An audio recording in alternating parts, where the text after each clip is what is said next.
Pues ahora tenemos la inmensa suerte de contar hoy aquí con Martín Pérez, conocido como el Electrón Perdido en YouTube, un canal en el que atesora más de 50.000 suscriptores o 500.000. 50.000. Ya queda menos para los 500.000. Es doctor en química y divulgador científico y nos va a contar cómo llegó a emocionarse con la batería de su móvil. Estamos deseando conocerlo. ¿Tenéis la presentación, por favor?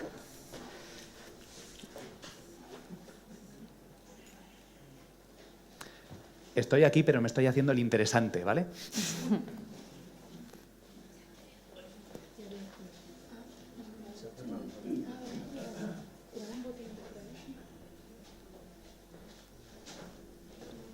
Vale. Muchísimas gracias a todos, muchísimas gracias por la introducción y muchísimas gracias sobre todo a todos los que habéis venido. Como os han dicho, yo vengo aquí simplemente a contaros mis historias, mis movidas, y me gustaría hoy contaros cómo me emocioné con la batería de mi móvil. Pero antes también me gustaría hacer una pequeña introducción, aunque ya me habéis introducido. Siempre me gusta presentarme a un título un poquito más personal, así que me lo vais a permitir. Este soy yo. Esta es una foto muy especial porque es mi primer día de carrera. Tenía 17 años y, como habéis visto, no me salía la barba todavía, por lo cual parecía más joven. Esta foto, me gusta mucho utilizar esta foto como presentación, sobre todo en este año. Básicamente, mi hermana acaba de tener un crío. Acabo de ser tío, estamos todos en la familia babeando, los abuelos están por ahí y cada vez que le ven tenemos que ponerles una palangana aquí, ¿saben? Entonces, ahora en este momento que estamos pues, rodeados de bebés, rodeados de niños, me gusta mucho echar un poquito la vista atrás y ver cómo era yo de niño. Y yo era un niño muy molesto. Yo era un niño que le gustaba hacer todo el rato preguntas incómodas, raras. Y hay una que me fascina, que es, una vez íbamos a ir a visitar a la familia a Asturias. Entonces teníamos que pasar por el túnel del Negrón, que en su momento, cuando yo era pequeño, era el túnel más grande de España. 4 kilómetros ahí bajo la montaña. Mi padre me lo contaba como si fuese la mayor aventura del mundo. Vamos a ir como gusanitos, atravesando la montaña, atravesando la roca, que vamos a atravesar toda esa cordillera. Y yo miraba con unos ojos alucinados. Claro, el momento que cogimos el coche y llegamos ahí y de repente entramos por el túnel, me acuerdo perfectamente, que era cuadrado, rectangular, y de repente me veo ahí metido debajo de la montaña. Yo me quedo flipando y digo, oye, papá, ¿esta montaña cuánto? Y mi padre había estudiado. Esta montaña mide 2.300 no sé cuántos metros. El túnel mide 4.368 metros. Y yo voy y le pregunto, oye, papá, ¿pero esta montaña cuánto pesa? Ahí el pobrecillo se desmoronó. Es una historia que me gusta mucho porque me recuerda pues, al niño que era, un niño que le gustaba mucho hacerse todo tipo de preguntas. Y ahora sigo siendo este mismo niño, pero me pagan por hacer preguntas. Porque soy investigador de la Universidad de Burgos, terminé el doctorado hace 2 añitos y ahora básicamente soy investigador científico. Tengo la suerte de poder hacerme mis propias preguntas e investigar por ellas. Y luego, por supuesto, también me gusta compartir todas estas preguntas que me voy haciendo y todas estas historias en mis redes sociales. Soy el Electrón Perdido en YouTube, Instagram y TikTok. Dicho esto, hemos empezado con preguntas. ¿Qué preguntas vamos a responder hoy? Pues primero, la más obvia. ¿Qué puñetas es eso del almacenamiento de energía? Porque es una pregunta que para muchos de nosotros será obvia, pero cuando salimos del instituto y cuando se lo preguntamos a la gente, empiezan a surgir cosas raras. Yo, por ejemplo, tenía una prima que estaba convencida que una forma de almacenar energía era cuando ella cogía sus piedras mágicas del ojo de tigre que tenía por ahí y lo dejaba a la luz de la luna para que se recargasen de energía. Obviamente no vamos a hablar de esto. Obviamente, ya todos más o menos tenemos una idea de qué vamos a hablar. Vamos a hablar de esto. Vamos a hablar de la energía que alimenta nuestras casas. La energía que utilizamos para iluminar esta sala, para proyectar esto. La energía que gastamos en calefacción, que en Burgos es muy necesaria, por cierto.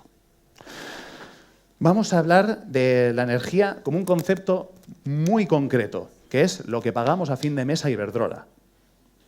Entonces, obviamente, cuando estamos diciendo que estamos generando energía con, como ha dicho Breogán, cuando estamos generando energía con energía solar, energía eólica, energía hidráulica, nunca hace viento, no siempre hace viento, no siempre hace sol y los pantanos no siempre están llenos. Entonces hay que aprovechar en el momento que tenemos energía y almacenarla para luego utilizarla en el futuro.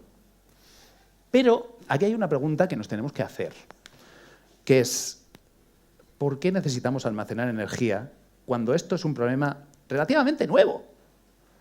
Porque esto es energía, los molinos, los aerogeneradores son energía, pero el carbón también es energía, el petróleo, el gas natural. Estos no tienen la desventaja. Siempre va a haber carbón mientras tengas la estufa llena. Siempre va a haber madera, siempre va a haber petróleo. Entonces, ¿por qué nos estamos liando la manta a la cabeza? Es una pregunta incómoda, pero que debemos responder. La respuesta, además, sé que muchos de los que estáis aquí sois científicos, la respuesta ya la sabemos. La respuesta está en el cambio climático. El cambio climático, esto no quiero minimizar el problema que tenemos. El cambio climático es el mayor reto al que nos vamos a enfrentar como especie durante el próximo milenio. Es un reto que nos afecta a todos como sociedad y como persona, que afecta a nuestra calidad de vida y que afecta a cómo nos estructuramos. Entonces, tenemos que empezar a almacenar energía y no depender de estas fuentes como carbón, petróleo, que liberan gases contaminantes y que acaban destrozando nuestro planeta. Pero, mirad, alguna vez he subido un vídeo a redes sociales sobre cambio climático. Muchos de aquí igual no lo esperáis, pero me ha caído una de odio, me ha caído una cantidad de comentarios de, oye, tú estabas hablando de nanotecnología y eso era precioso, pero ahora te has vendido a la Agenda 2030. Ahora estás hablando de un problema que es inventado, que se lo ha inventado Iberdrola para vendernos los molinos. Así que quisiera compartir con vosotros un argumento que creo que todos los científicos debiéramos tener. La transición energética, el dejar a un lado el carbón y el petróleo para empezar a utilizar fuentes renovables, es interesante, incluso si el cambio climático fuese un invento. Incluso aunque nuestro planeta no se estuviese calentando, es una cosa que nos interesa a todos. ¿Por qué? Antes también lo han comentado, porque las energías renovables son una fuente de crecimiento. ¿En España tenemos carbón? Sí, tenemos carbón en Asturias, en León, pero es difícil de extraer. Y en Polonia es mucho más barato. ¿Tenemos petróleo? Poco. ¿Tenemos gas natural? Uranio también es un problema. Entonces, tenemos una dependencia energética brutal. Si solo consumiésemos carbón y petróleo, tendríamos que traerlo desde fuera. Pero como han señalado antes, si dependemos de las energías renovables, si dependemos de la solar, estamos en una tierra llena de oportunidades. Estos son datos que ya os han dado. Extremadura, gracias a su potencia renovable, consume un 2% de la energía nacional, pero consume el 12% de la energía que consume todo el país. Las fuentes como la energía solar, el viento, la hidroeléctrica, son un bien que tenemos aquí mismo y que podemos explotar. Es una fuente de riqueza. Podríamos convertir España en un vendedor de energía para el resto de Europa. Y eso hace que sea interesante per se, incluso aunque el cambio climático fuese una mentira, como algunos haters en YouTube insisten en decir. Tengo aquí también otras noticias que ya hemos comentado. Extremadura es una tierra llena de oportunidades que tiene el 22-23% de la potencia solar instalada de España. Así que, una vez ya convencidos todos de que es necesario almacenar este tipo de energía, la siguiente pregunta es obvia. ¿Cómo leches hacemos esto? Pues bien, yo no os voy a hablar de todas las estrategias que existen, porque hay muchas. Tenemos baterías, tenemos almacenamiento térmico, tenemos bombeo hidroeléctrico, que esta me encanta. Una vez que vacías los pantanos y utilizas la energía hidráulica, simplemente rellena los pantanos con la energía sobrante. Tenemos también catálisis, de los cuales María, que estaba ahí sacando fotos, os va a hablar, que me parece un campo interesante y una investigadora extraordinaria, por cierto. Así que vais a estar bien acompañados de expertos en cada uno de estos distintos campos. Vamos a tener muchos detalles, vamos a hablar de muchas ideas. Aquí, esta es una idea que me gustaba, que os quería compartir. Hay un almacenamiento de energía, una estrategia de almacenamiento de energía que me gusta recordar porque yo la escuché hace 20 años. Un amigo de mi padre dijo, para almacenar energía solo necesitamos el recurso más abundante en nuestro país, que es la mierda. Es la roña, es la basura. Vamos a compactar grandes bloques de desechos, los metemos en una grúa y cuando sobra energía, los elevamos. Cuando necesitemos energía, los soltamos y lo atamos a una dinamo para que vaya recuperando esa energía. Esto ya se hace. Esto es una imagen de un pueblo en Suiza que tienen precisamente estos bloques de hormigón alimentando a toda esta energía potencial que almacena la grúa. Es un mundo fascinante. Hay miles de estrategias que se pueden utilizar y de las cuales os van a hablar. Pero como os decía, yo no os voy a hablar de ninguna de estas. Entonces, ¿para qué estoy aquí?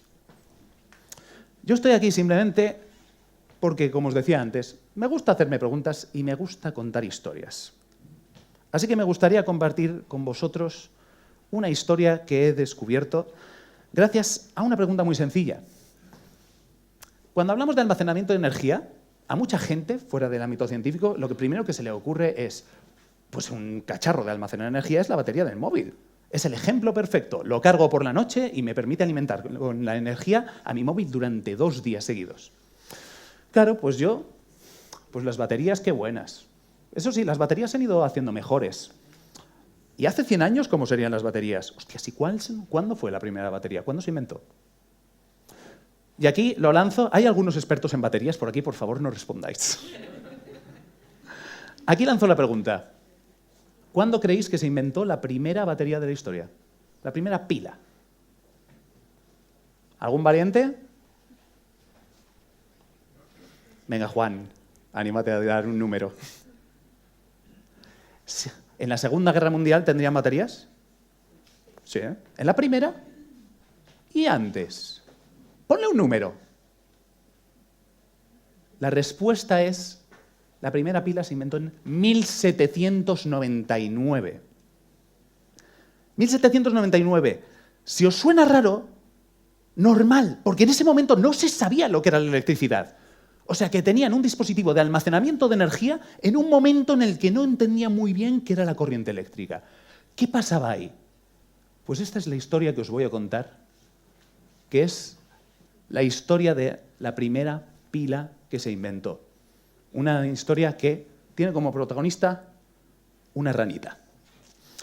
Nuestra historia comienza con Luigi Galvani, un médico italiano que, mientras estaba diseccionando una rana para sus experimentos, con su bisturí le acabó dando un calambrazo a la rana. Y se sorprendió porque la rana, que obviamente estaba muerta, después de que te partan por la mitad, pues bien no te encuentras, la ranita ante el calambre lo que hizo es ¡fum!, un espasmo que le hizo estirar todas las piernas. Claro, Galvani se quedó ante esto de esto mola. Siguió investigando y empezó a hacer experimentos. Y estuvo 10 años experimentando con ranas hasta que desarrolló una teoría magistral. Lo que descubrió fue exactamente lo que se le ve aquí en el retrato, que aquí está en un esquema. Lo que descubrió es que si tú coges los nervios de una rana y los coges en un extremo con una pinza de acero y luego con una pinza de cobre en el otro lado, puedes hacer que la rana se mueva. Puedes hacer que las ancas de rana se contraigan simplemente tocando con estas pinzas los nervios. Claro, esto para Galvani fue una revolución. Y lo que dijo él, su forma de explicar este experimento fue: he descubierto el alma de la rana. A ver, voy a intentar desarrollarlo porque básicamente esta es la idea. En aquel momento, finales del siglo XVIII, se conocía lo que era la electricidad estática. Bueno, los relámpagos, los calambres que tienes cuando vas con calcetines por la alfombra, todo eso se conocía prácticamente desde los griegos, si tuviesen calcetines. ¿Vale? Entonces, se conocía esos efectos de la electricidad estática, pero era un fenómeno que no se entendía del todo. Así que Galvani lo que descubrió es que este fenómeno era muy parecido a los chispazos de electricidad estática. Y dijo, esto es una especie de electricidad que está dentro de los animales. Y yo, con mis pinzas de acero y bronce, estoy extrayendo la electricidad del interior de la rana. Esto, si sumamos los pensamientos religiosos de la época, generó una teoría un poco esotérica. Galvani estaba convencido de que esa electricidad que estaba dentro de los animales era su alma y que él la estaba extrayendo de alguna forma. Y ante esto hubo una persona que dijo, no, mi ciela, Su nombre lo conocemos como Volta. Su nombre completo era Alessandro Giuseppe Antonio Anastasio Volta. Este señor lo que dijo es, a ver, amigo, además eran los dos italianos, entonces discutirían en un tono muy gracioso. A ver, amici, es mucha casualidad que tú solo extraigas el alma de la rana cuando coges sus nervios con una pinza de bronce y otra de acero. Si son las dos pinzas de acero, no funciona. Si son las dos pinzas de bronce, tampoco funcionan. Esto suena raro. Esto suena a una reacción química. Esto suena a un proceso que está involucrando de alguna forma no a la propia rana, sino a las pinzas que estás utilizando. Entonces se puso a hacer experimentos y se propuso demostrar que la teoría de Galvani era falsa. Volta, para demostrar esta teoría falsa, lo que generó fue la primera pila de la historia. En 1799 se presentó en la Royal Society. Y lo que era esto.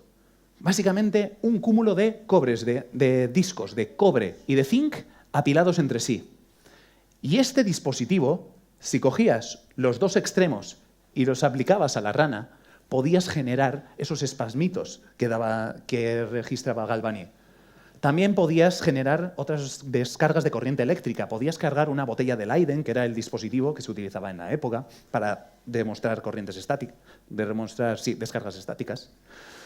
Podían hacer muchas cosas. Así que, finalmente, este fue el gran argumento de Volta para demostrar lo de la electricidad animal se cae, o al menos tal y como lo entendía Galvani. Porque sí que es cierto que hay electricidad dentro de los seres vivos. Funcionamos por corrientes eléctricas, pero no es una teoría animista como la que tenía Galvani. Ante esto, claro, la primera pregunta que nos podemos hacer es ¿cómo funciona esto? Esto es química básica que hemos tardado siglo y medio en descubrir. El funcionamiento de la pila de Volta es una reacción química muy sencilla. Básicamente, Volta tenía unos discos de zinc y unos discos de cobre. Y estos dos elementos tienden a reaccionar entre sí intercambiándose electrones. Todos los átomos que vemos a nuestro alrededor, todos los elementos metálicos, tienen un determinado número de electrones y se los intercambian entre ellos como si fuesen cromos. A mí me sobra uno, a mí me faltan dos, toma. Entonces, simplemente lo que generó Volta, por accidente, muy entre comillas, fue una reacción redox en la que los átomos de zinc le daban electrones a los átomos de cobre. Y como una corriente eléctrica no es más que un montón de electrones moviéndose de un lado para otro, pues así empezó a generar corrientes eléctricas. Y ante esta respuesta tan elegante que le hizo Volta a Galvani, hubo un montón de detractores. Hubo un montón de personas que dijeron, no, a mí me gusta la teoría de Galvani. Me gusta pensar que tenemos un alma dentro de nosotros y que se puede expresar en forma de corrientes eléctricas. Y se generó uno de los episodios más bizarros de la historia de la ciencia. Esto es un artículo de la Wikipedia, lo podéis mirar todos. Una pila hecha con ranas. Básicamente, unos cuantos años después de que Volta publicase su batería, hubo un montón de gente que dijo, ah, sí, pues si tan listo eres, Volta, que puedes generar corrientes eléctricas sin utilizar seres vivos, ¿cómo explicas que yo coja 10 ranas muertas y que pueda utilizarlas para dar chispazos a las cosas? Estos son discusiones que se tuvieron, pero hasta 70 años después de la publicación de la batería de Volta. Estos son auténticos... Es que hay estudios enteros en los que utilizaban baterías hechas con ancas de rana, con distintos modelos, incluso al vacío. Gente que cogía cabezas de bueyes y las utilizaba para generar energía eléctrica. Hay incluso, esto es para muy cafeteros, para los químicos, incluso hubo gente que descomponía el iodato de potasio utilizando baterías hechas con ranas. Son cosas muy técnicas. Así que me encanta esta historia porque habla de muchas cosas. Habla primero de los inventos tan locos que se pueden hacer en la ciencia. Habla de muchas personas que intentan aferrarse a una teoría, en este caso la teoría de Galvani, incluso cuando se ha demostrado que igual no tiene toda la evidencia detrás de ello. Habla una historia de la cabezonería y de ranas muertas, básicamente. Y sobre todo me gusta esta historia porque me hace pensar en la relevancia del invento de Volta. Me gusta que el invento de la pila no fue un dispositivo para almacenar energía. La pila se inventó para satisfacer una discusión entre dos italianos. Y sin embargo, la pila fue uno de los inventos más revolucionarios de la historia de la humanidad. Y aquí tengo una pequeña línea temporal que lo muestra. En el 1799 se inventa la pila voltaica. Solo 10 años después ya tenemos la primera bombilla, el primer concepto, que era un hilo de platino ardiendo. Bueno, incandescente, perdón. Apenas menos de 40 años después ya tenemos el telégrafo. Menos de un siglo después hemos inventado la radio. A partir de un invento que simplemente era una discusión puramente teórica entre científicos sobre el alma de los animales o sobre conceptos absolutamente abstractos, se genera una auténtica revolución. ¿Por qué? Porque la pila de Volta fue el primer dispositivo inventado por el ser humano que permitía crear corrientes eléctricas de potencial constante. Ya no teníamos que estudiar los chispazos, los relámpagos, descargas puntuales de electricidad. Ahora podíamos estudiar corrientes continuas. Y eso fue lo que permitió toda la gran revolución del estudio de la electricidad. Sobre todo, es que este invento es fascinante incluso con los ojos de ahora. Este invento que durante todo el siglo XIX generó revolución tras revolución, ha seguido suponiendo revoluciones en nuestros tiempos. El invento de la batería de Volta ha seguido evolucionando década tras década, siglo tras siglo, y 200 años después se ha condensado en uno de los inventos más maravillosos que tenemos, que son las baterías de ion litio. Un portento tecnológico suficientemente grande como para llevarse un premio Nobel. En 2019 se le dio el premio Nobel a estos tres señores por el desarrollo de las baterías de ion litio. Estas baterías son, por supuesto, completamente distintas a las que Volta había concebido en su momento. No tienen los mismos componentes, no tienen los mismos elementos y son elementos de auténtica ingeniería en el que cada detalle importa. Y esto es lo que me emociona. Esto es lo que me emociona de esta historia. Que a partir de un concepto científico completamente abstracto se ha podido generar una auténtica revolución en múltiples campos de la ciencia, en múltiples campos de la historia de la humanidad. Con esto, mi objetivo hoy con esta charla es intentar transmitiros esa pasión. Intentar haceros ver que cada uno de los inventos que se va a hablar hoy, cada una de esas formas de almacenamiento de energía encierra detrás una historia parecida, encierra detrás la evolución de décadas, de siglos de avance de la humanidad. Y que si lo miramos con los ojos suficientemente atentos, si lo miramos con el ojo de la emoción, podremos llegar a ver toda la belleza que tienen los detalles, toda la belleza de los detalles de las baterías, de los detalles de la catálisis. La catálisis es un concepto muy sencillo en el que utilizamos energía para generar reacciones químicas y generar combustibles o cualquier otro tipo de molécula que nos sea interesantes. Pero en este mundo los detalles importan y en los detalles está la belleza. Así que si prestamos entre todos un poquito de atención a lo que nos vayan a decir los siguientes ponentes, estoy seguro de que podremos emocionarnos tanto como yo me emociono a la hora de pensar en la historia de cómo una ranita dio lugar en última instancia a una revolución tan grande como hemos visto en la de los smartphones. Muchas gracias a todos.